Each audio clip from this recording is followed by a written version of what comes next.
Ilan pang dumalo sa concert party nitong weekend sa Pasay City ang umaming nakapagpuslit at gumamit sila ng party drug na ecstasy sa loob mismo ng venue. Dahil dito mas matimbang daw ngayon sa mga pulis ang anggulong paggamit ng iligal na droga sa pagkamatay ng 5 party-goer. Pinuna rin ng lokal na pamalaan ang pagbibenta di umano ng nakalalasing na inumin sa event. Gayong wala raw kaukulang permit para rito. Live mula sa Quezon City, may report si Steve Dailisan. Steve. Jessica, wala pa ring linaw yung pulisya kung ano yung sanhi ng pagkamatay nung 5 dun sa mga dumalo sa summer close-up party, o dun sa close-up summer party na ginanap nitong Sabado. Yung isa dun sa ina ng mga biktima na nakausap natin kanina, hindi lamang paghihinagpis yung kanyang nararamdaman, kundi galit. Dahil kung totoo nga raw na nakapagpuslit o nakalusot yung droga, yung illegal na droga dun sa venue na yon, bakit sinasabi ng mga organizer na mahigpit yung inilatag nilang seguridad? Sa katunayan, masaya raw yung huling pag-uusap nila nung kanyang anak. Sa kanya pa nga raw nanggaling yung pera na ipinambili ng tiket. Kaya gano'n na lang din daw yung sakit na kanyang nararamdaman nung makita niya na nasa ataol na ang kanyang anak. Isa si Ken Miyagawa sa 5 nasawi sa concert party sa Pasay City nitong weekend. Sa kwento ng kanyang inang si Gemma, dapat daw ay kasama nila si Ken sa Japan para sana magbakasyon. Pero pinili raw nitong magpaiwan at magpunta na lang sa concert kasama ang 5 kaibigan. Baby ko yan youngest son ko siya. Masakit man sabihin na doon sa mga kuya niya, pero siya talaga yung pinakamahal kong anak. Nag-iwan ng malaking palaisipan sa kanilang pamilya ang pagkamatay ni Ken. Sa kwento raw kasi sa kanila, may pinagpasapasahan daw na inumin ng magkakaibigan pero hindi masabi kung ito nga ang dahilan ng pagkamatay ng anak. Nag-collapse na siya na parang yun, nanghina na siya na gano'n yung pagdadala na sa hospital. Yun lang ang sinabi sa akin.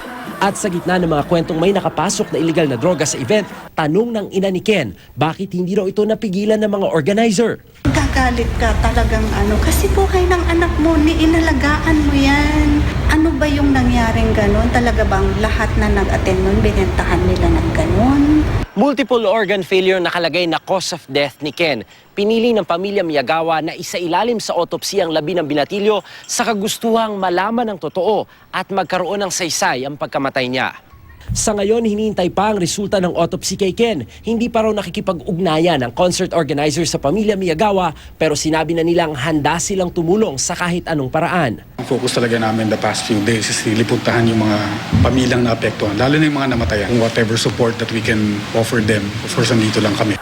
Lalo namang naniniwala ang Pasay City Police na may droga nga sa concert grounds dahil sa mga kwento ng mga dumalo roon. Kaya ang tinututukan na nila ngayon ay kung paano at sino ang mga nasa likod ng pagpuslit ng droga sa loob. Yung grupo nila, before they entered the event, may bit-bit na sila. Tapos, pagdating sa loob, doon nila tinik. Ang sabi nila is, meron daw yata nag-take ng mga 2 tablet, kaya medyo nagka-problema. Base sa autopsy examination ng 2 sa mga biktima, massive heart attack ang kanilang itinasawi. Ayon sa PNP Crime Lab, may indikasyon na droga ang naging sanhi nito pero hindi pa isinasantabi ang posibilidad na food poisoning o heat stroke. May sa lungs, meron ding changes sa brain. Pero kasi yon hindi siya specific kasi kailangan talaga makonduct yung histopathological exam. Ipinaliwanag naman ng Dangerous Drugs Board ang epekto ng ecstasy sa tao. Classic example yan ng ecstasy, na ganyan na nangyari, magkakaroon ka, nag-overheat yung katawan mo, masayang-masaya ka, hindi mo nararamdaman na nagkakaroon ka na pala ng mga muscle spasms, hanggang sa babagsak ka na lang. At kung paano sa tingin nila ay mapipigilan itong makapasok sa mga malalaking pagtitipon. Kailangan ng mas malalim na intelligence sa ating mga enforcement agency. At the same time, dapat may advocacy rin tayo sa mga club owners na dapat wag na lang papapasukin yung mga ganyang gawain sa loob ng kanilang mga activities sa kanilang mga club. Sana meron din silang self-regulation na tinatawag. Sa kabila nito, naninindigan ng organizer ng concert na hindi sila nagpabaya. 2 beses kakapkapan bago ka makapasok sa venue. Yung registration, very strict. So kukunin yung pangalan mo, kukunin kung ilang taon ka, i-record sa isang RFID bago ka makapasok. So very, very strict when it comes to the security. Isa pang problemang kinakaharap ng organizer ang bentahan umano ng nakakalasing na inumin sa concert venue na ayon sa Pasay City Government ay wala raw permit. They sold liquor inside despite the fact of such absence in the permit, then we will hold them accountable first for that. Kasama sa protocol kasi na to make sure na yung mga concessionaries namin sumunod sa tamang protocol. As part of the investigation, you can assume na titignan talaga lahat yung detalye na yan.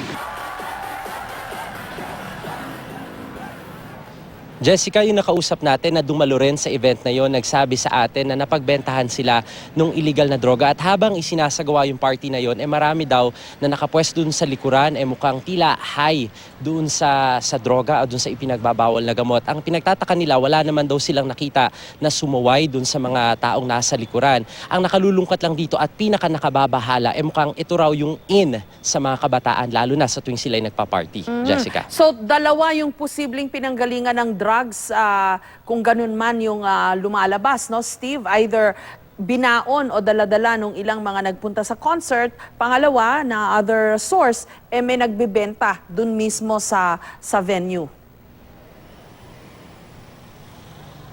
Tama ka dyan, Jessica. Posibleng meron daw nagdala bago pa man sila magtungo doon sa mismong venue. No? Meron din naman daw na nag-ikot o nagbenta. Yan yung tinitignang anggulo ngayon ng pulisya. Lalo pat marami rin silang nakita doon sa mismong venue na may mga inhaler, etc. So, yan yung sentro ng kanilang investigasyon sa ngayon. At pati na yung nakausap natin na nagsabi na sila'y nabentahan nga ng illegal na droga, Jessica. Isa pang nababanggit, Steve, no? Kasi hindi lang naman ngayon may nagganitong nangyaring kaso. Ang problema raw kasi pagka itong mga drugs na ito, itong mga date drugs na ito, itong mga party drugs na ito, on its own, dangerous na nga itong mga to. Pag tinake, no?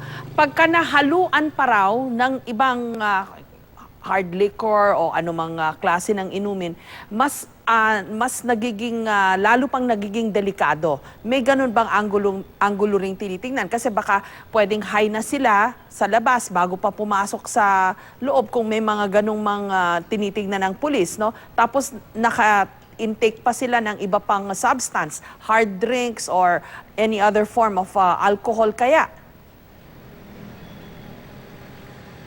Posible rin daw yan, Jessica, lalo pat dun sa mismong venue ay may mga nakainom na, may mga nagbenta nung nakalalasing na inumin, tapos mainit pa yung mismong venue, kaya talagang kagaya nga nung resulta nung ikinamatay nung iba, massive heart attack. So isa yun sa mga kondisyon. Pero ang sinasabi din ng Dangerous Drugs Board na dapat din natin sigurong ma-emphasize ay yung mga binibenta pala na mga party drug ngayon, ang ginagawa ay nilalagyan pa nila, ini-enhance nila, dinadagdagan nila ng iba pang component. Kaya mas nagiging matindi yung epekto nito doon sa mga nakakainom, lalo na kung first time daw, yun yung nabanggit sa atin. At ang masaklap dito ay posibleng illegal siya pero hindi pa siya naililista as illegal ayon sa Dangerous Drugs Board dahil kinakailangan daw makakuha muna sila ng sample nito at mailista siya. Dito nga raw sa Pilipinas, ang sabi ng Dangerous Drugs Board, mas kakaunti yung mga nakalagay sa listahan natin na prohibited drugs kumpara dun sa ibang bansa, Jessica. Maraming salamat sa iyo, Steve Dailisan.